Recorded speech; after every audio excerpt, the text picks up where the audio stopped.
Oke, mari kita berdoa.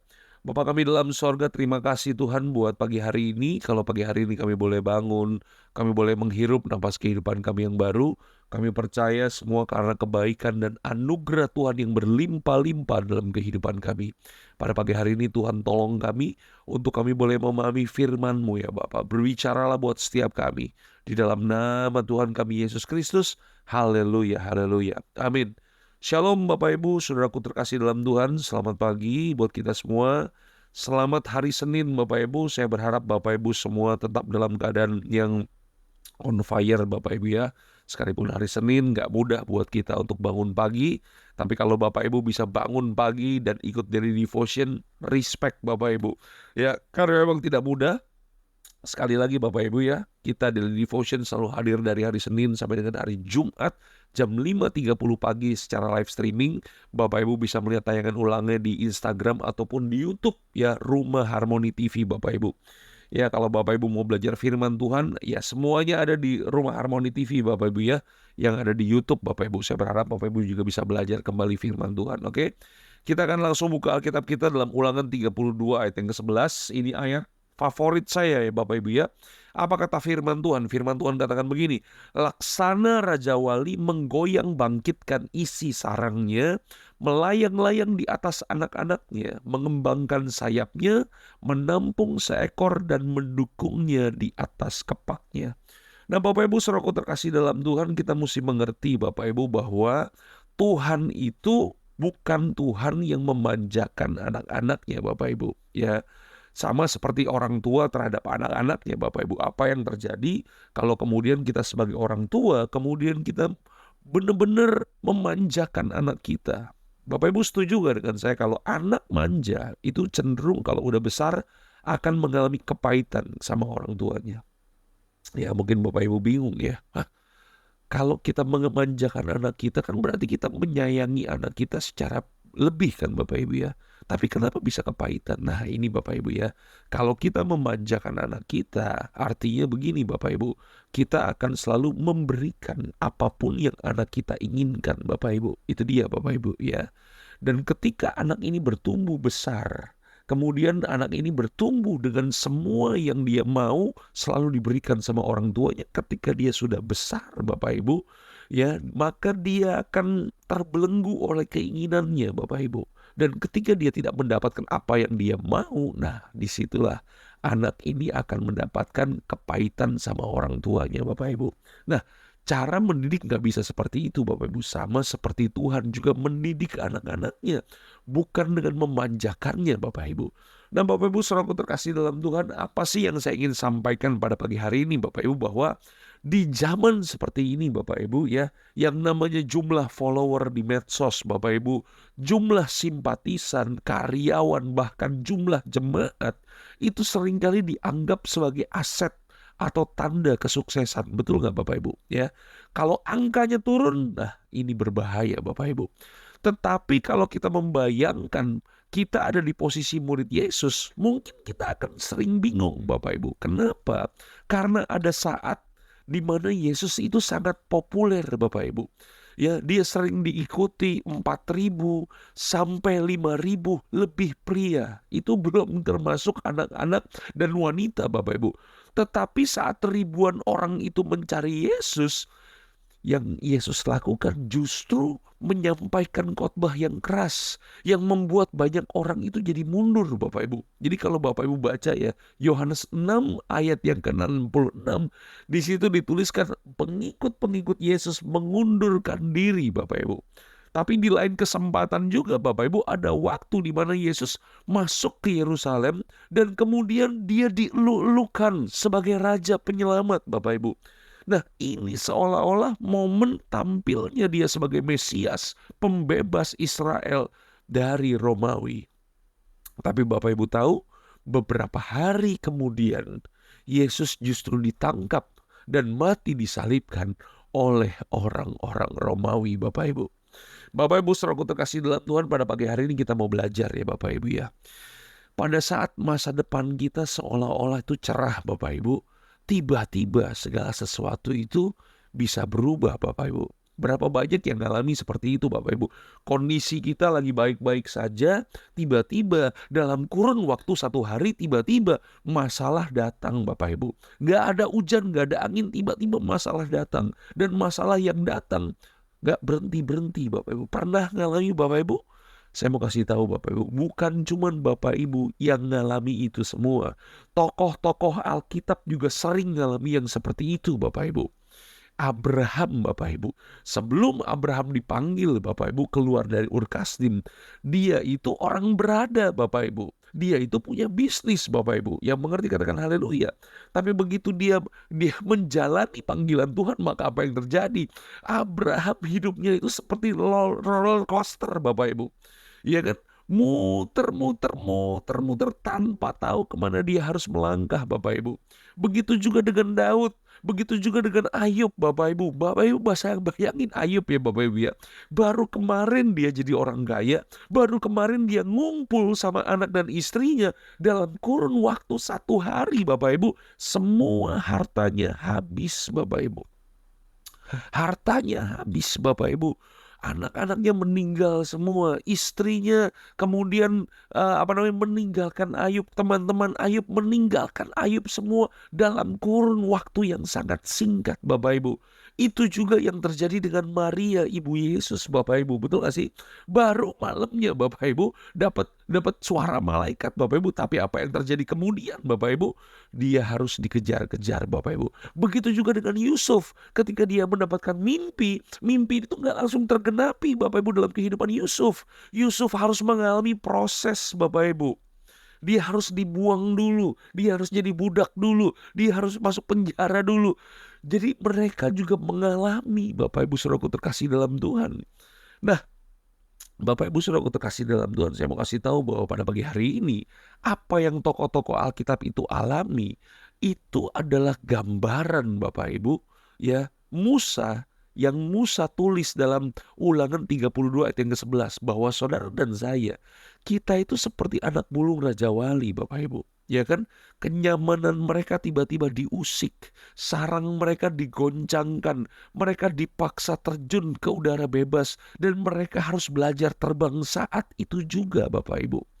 Ya, mungkin hal yang serupa juga sering kita alami dalam kehidupan kita sehari-hari Bapak Ibu. Ya, bahkan dunia kita mengalaminya Bapak Ibu. Saat semuanya seolah-olah lancar, tetapi tiba-tiba pandemi datang, disusul dengan krisis Bapak Ibu, dan banyak perubahan-perubahan terjadi Bapak Ibu. Dan tidak bisa tidak, kita harus mengepakkan sayap kecil kita Bapak Ibu. Nah, pada pagi hari ini Bapak Ibu saudaraku terkasih dalam Tuhan, saya mau kasih tahu bahwa Tuhan mengizinkan itu semua terjadi bukan karena dia kejam Bapak Ibu. Tuhan mengizinkan itu semua terjadi bukan karena Tuhan iseng, tapi karena itu adalah proses untuk Tuhan mendidik dan mendewasakan kehidupan setiap kita.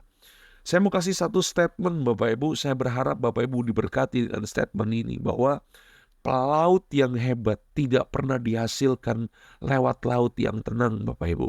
Pelaut yang hebat selalu dihasilkan lewat laut yang penuh dengan badai. Yang setuju kasih jempolnya dulu dong Bapak Ibu, ya kan? Kasih komentarnya Bapak Ibu. Setuju gak? Bapak Ibu pelajari firman Tuhan Bapak Ibu. Tokoh-tokoh Alkitab, nama-nama mereka tercatat sebagai tokoh-tokoh iman dalam Ibrani 11 Bapak Ibu. Bukan karena mereka melewati jalan-jalan yang nyaman Bapak Ibu, tapi karena mereka melewati jalan-jalan yang penuh dengan penderitaan. Kenapa? Karena disitulah iman mereka diuji Bapak Ibu. Ya, Bapak Ibu saudaraku terkasih dalam Tuhan, saya mau kasih tahu pada pagi hari ini bahwa kita tidak akan menjadi orang sekuat hari ini kalau kita tidak pernah melewati badai sebelumnya Bapak Ibu. Kita nggak akan pernah jadi orang yang sedewasa sekarang ini kalau kita nggak pernah mengalami yang namanya tantangan hidup Bapak Ibu. Kita nggak akan pernah sedekat ini sama Tuhan kalau kita nggak pernah berhadapan dengan kesulitan-kesulitan hidup Bapak Ibu. Setuju nggak Bapak Ibu? Ya, tolong Bapak Ibu dikasih jempolnya Bapak Ibu. Dahsyat luar biasa, ya kan? Jangan cuma dikasih jempol, tolong di screenshot Bapak Ibu ya. Screenshot, di-sharingin Bapak Ibu ya. Kasih tahu sama orang-orang yang ada di Instagram Bapak Ibu.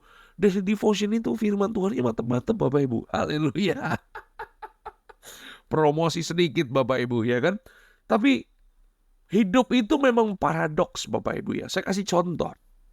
Ya, Bapak Ibu setuju gak dengan saya bahwa pohon pohon dengan akar yang kuat itu akan bertahan menghadapi terbahan badai. Setuju gak Bapak Ibu? Sekali lagi Bapak Ibu ya, pohon dengan akar yang kuat akan bertahan menghadapi terpaan badai Bapak Ibu. Ya, jadi ingat Bapak Ibu, hanya pohon dengan akar yang kuat itulah yang bisa bertahan menghadapi terpaan angin, terpaan badai Bapak Ibu. Tetapi yang menjadi paradoksnya adalah begini Bapak Ibu, pohon itu bisa memiliki akar yang kuat ketika pohon itu diterpa badai terlebih dahulu Bapak Ibu. Halo, itu dia Bapak Ibu. Saudara dan saya Bapak Ibu akan menjadi pribadi-pribadi yang kuat kalau kita terus bertahan dalam terpaan badai Bapak Ibu. Ya mengerti katakan haleluya Bapak Ibu. Betul gak sih? Paradoksnya adalah kita jadi pribadi yang kuat karena kena badai Bapak Ibu. Itu dia Bapak Ibu. Ya. Nah, ini proses yang supaya kita terus mengandalkan Dia Bapak Ibu, dan kenyataannya begini, faktanya begini, justru kita lebih sering percaya pada situasi yang kita lihat Bapak Ibu daripada kita percaya sama penyertaan Tuhan Bapak Ibu.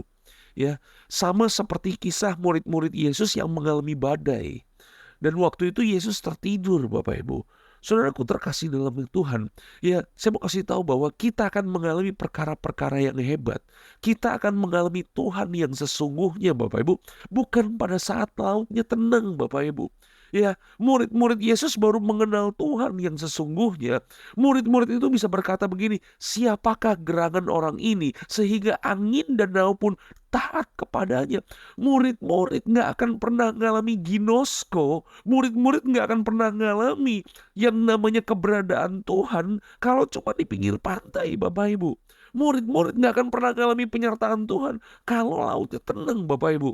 Ya, jadi encounter with God, mengalami Tuhan, gak akan bisa kita alami kalau dalam keadaan nyaman dan tenang Bapak Ibu. Ya, sekali lagi Bapak Ibu, kita akan tahu bahwa Tuhan kita itu penyembuh Bapak Ibu, waktu kita diizinkan sakit terlebih dahulu. Kita akan mengenal Tuhan kita sebagai Jehovah Jireh, Allah yang mencukupi kita ketika kita diperhadapkan dengan yang namanya kekurangan Bapak Ibu. Kita akan tahu bahwa Tuhan kita selalu memberikan penghiburan ketika kita disakiti oleh orang-orang terdekat dengan kita Bapak Ibu. Dan kita akan tahu bahwa Dia Tuhan pemberi solusi pada saat kita menemui jalan buntu dalam kehidupan kita Bapak Ibu. Oleh sebab itu pada pagi hari ini Bapak Ibu saudaraku terkasih dalam Tuhan, ya, apa yang kita andalkan dalam kehidupan ini? Ya, masalahnya seringkali kita lebih mengandalkan apa yang kita lihat sekarang ini. Padahal semua itu cepat hilang dan musnah Bapak Ibu. Tetapi sebagaimana anak Raja Wali justru ya akan menjadi lemah jika tidak pernah beranjak dari kenyamanannya Bapak Ibu. Sarangnya ya harus digoncang dulu Bapak Ibu. Ya kan, kita pun akan menjadi pribadi-pribadi yang lemah kalau kita hanya mengandalkan harta kita dan hal-hal yang fana dalam dunia ini Bapak Ibu. Sekali lagi Bapak Ibu ya, apapun yang Bapak Ibu miliki, percayalah semuanya akan lenyap. Ketika Bapak Ibu dipanggil Tuhan, gak ada satupun Bapak Ibu yang kita bawa Bapak Ibu. Gak ada satupun yang kita andalkan Bapak Ibu. Sekali lagi Bapak Ibu, sekali lagi, semuanya itu datang dan pergi Bapak Ibu. Ya, saya berharap ketika semuanya pergi, pengharapan kita gak pergi juga Bapak Ibu. Pengharapan kita tetap ada Bapak Ibu. Kenapa? Karena memang pengharapan kita harusnya ya bukan karena hal-hal yang fana dan duniawi. Pengharapan kita hanya ada di dalam Yesus Kristus Bapak Ibu. Sekali lagi Bapak Ibu, andalkan Tuhan Bapak Ibu, dan izinkan Tuhan untuk melatih kehidupan kita menjadi pribadi-pribadi yang kuat. Ada amin Bapak Ibu? Sekali lagi, tanpa keluar dari kenyamanan, anak Raja Wali nggak akan pernah bisa terbang, Bapak Ibu. Saya berharap Bapak Ibu diberkati dengan tayangan renungan Daily Devotion hari ini. Yang diberkati jangan lupa kasih jempolnya Bapak Ibu. Mari kita berdoa. Bapa kami dalam sorga, terima kasih Tuhan buat pagi hari ini. Kalau pagi hari ini kami boleh bangun, kami boleh menghirup napas kehidupan kami yang baru, kami boleh belajar firman Tuhan. Biarlah firman Tuhan yang murni ini ya Bapak, mengajar kami, mendidik kami, tidak meninabobokan kami ya Bapak. Kuatkan dan teguhkan iman kami ya Bapa, supaya kami bertumbuh. Apapun yang Tuhan izinkan terjadi dalam kehidupan kami, kami percaya kami akan mengalami Tuhan. Kami akan mengenal Tuhan lebih lagi ya Bapa. Tuhan kuatkan dan teguhkan iman kami. Apapun yang kami hadapi, masalah keuangan, masalah keluarga, masalah ekonomi, masalah pekerjaan, apapun yang kami hadapi, masalah kesehatan ya Bapa. Hamba-Mu berdoa di dalam nama Tuhan kami Yesus Kristus. Ajar kami untuk tidak menyerah. Ajar kami untuk kami boleh melihat kemuliaan di balik semua apa yang Tuhan izinkan terjadi dalam kehidupan kami. Di dalam nama Tuhan kami Yesus Kristus. Haleluya, haleluya, amin. Tuhan Yesus memberkati Bapak Ibu. God bless you all. Haleluya.